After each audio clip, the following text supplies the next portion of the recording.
The crowd's whispers turned to gasps, then murmurs of judgment. Every eye seemed to pierce through Lieutenant Rachel Morgan, lingering on the shame that had been forced upon her. She had been publicly searched, humiliated in front of her unit, reduced to a spectacle. Her heart pounded, cheeks burned, and for a moment she wished she could vanish. But the world did not let her hide. Before I tell you what happened next, tell me in the comments where you're rewatching from. I love knowing who is listening. Rachel stood rigid, hands trembling at her sides.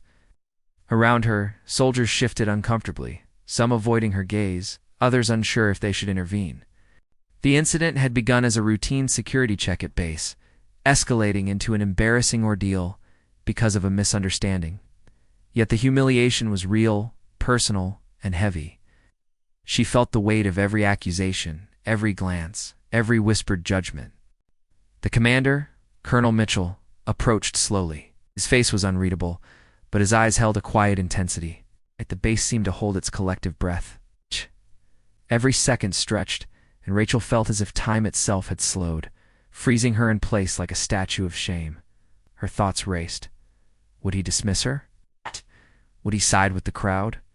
Or would she remain a scapegoat, branded by an incident that had nothing to do with her competence or integrity? The wind stirred faintly, carrying dust across the parade ground, tangling in her hair. Her uniform felt heavier than usual, every crease and fold magnifying her anxiety.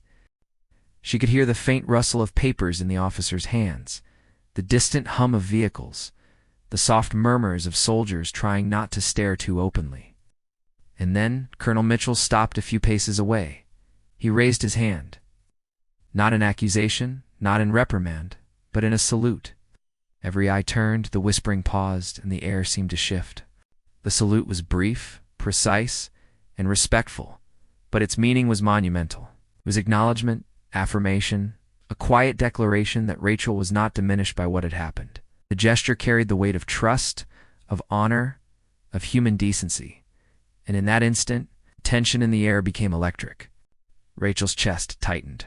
Her pulse slowed slightly, replaced by a surge of disbelief and relief. She had been bracing for condemnation, for judgment, but instead, she received validation. The salute transformed the entire moment, rewriting the narrative in real time. Soldiers who had gawked, whispered, or judged now looked at her differently. Respect replaced skepticism. A subtle ripple of admiration passed through the crowd.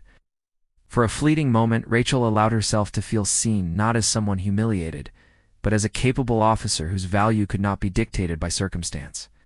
Her mind replayed the salute again and again, each repetition reinforcing a truth she had known, but had doubted in the face of public shaming.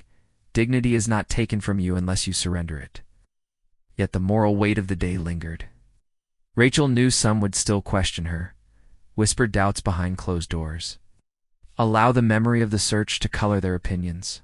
The world could be cruel and unfair, she realized, but it could also surprise you with acts of humanity, small or grand, that could reset everything. The commander's gesture sparked a chain reaction. Fellow officers approached, offering quiet words of support. Soldiers nodded respectfully as they passed, acknowledging her with subtle gestures. Even the staff who had been part of the search process seemed to soften, their earlier rigidity replaced with recognition that their actions, however procedural, had consequences beyond protocol. Rachel reflected on her own vulnerability. She had felt powerless, exposed. And alone but the recognition she received reminded her that courage is often quiet, and leadership sometimes comes from unexpected gestures. A salute, a single disciplined motion, had communicated more than words ever could: trust, acknowledgement, and belief in her integrity. By the end of the day, Rachel walked through the base differently. Each step was measured confident and grounded in the knowledge that dignity is earned through resilience as much as through rank. The humiliation had not vanished, nor should it have. It was part of her story, a test of character and resolve. But the commander's salute had rewritten the meaning of the event, transforming a moment of shame into a lesson in humanity, leadership, and moral courage. Because honor isn't given, it is recognized. And sometimes it arrives in the form of the simplest, most disciplined gestures. As Rachel returned to her duties, adjusting her uniform, She felt the sun warm her shoulders and the wind carry a subtle sense of renewal.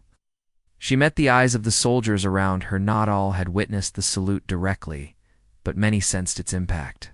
In quiet nods, subdued smiles, and respectful glances, she found confirmation that the right action, even in the face of public scrutiny, can restore more than dignity, can restore belief, hope, and respect.